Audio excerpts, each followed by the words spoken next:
Be ready. 5 seconds. Start. Sir, this is for the time being the last of the bills with which Parliament has to deal so far as the reorganization of states is concerned.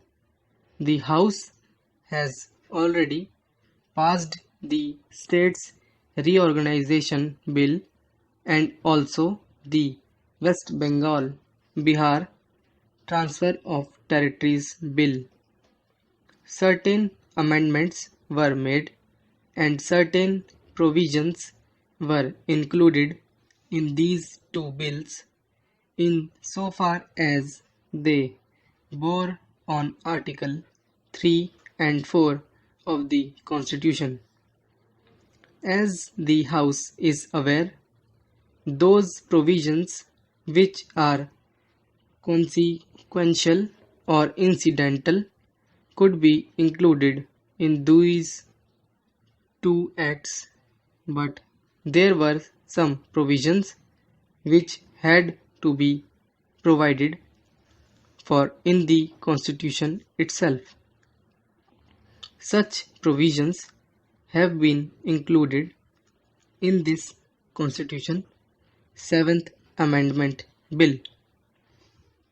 Now, advantage is also taken to incorporate certain other changes or amendments in the Constitution because it was considered that they too would have a very great bearing on the administration not only in the reconstituted states but in other states as well. And therefore, we are now dealing with the Constitution 7th Amendment Bill as it has been passed by the Lok Sabha. Certain changes were effected therein after this matter had been considered by the Joint Select Committee, and now I shall very briefly point out to this House the broad features of the bill as it has emerged from the Lok Sabha. So far as the reputation in the House of the People, in the Council of States or in the Rajya Sabha and also in the state assemblies is concerned, due provision has been made. So far as the Rajya Sabha is concerned, the figure was fixed at 220 as will be found from the bill. So far as the Lok Sabha is concerned, therein we have got direct representation under adult franchise and 500 have been fixed as the maximum number so far as representation from all these states are concerned. And then ordinarily it was considered that 25 ought to be the number for representation in the Lok Sabha of elected members from what are known as the Union Territories. It was considered that the number 25 may not be necessary even if certain further political changes also were to take place, and therefore it was considered that 20 would be a fairly adequate number so far as the present Union Territories as also other areas that are likely to come to India are concerned. In this connection, I should like to point out to this House that under the Constitution, as it was promulgated, we had a classification or category of states known as Part 1, Part 2, Part 3 and Part 4. Also, so far as the Andaman and Nicobar Islands were concerned.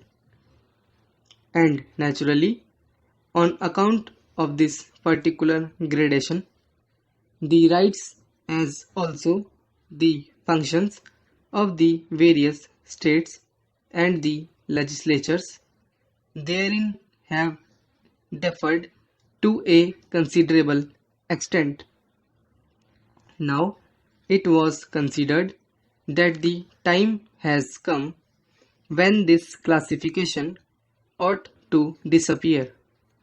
In 1947-48, as the House is aware, we had the integration of states, and all these states, either singly or in groups, were brought under the category of Part B states.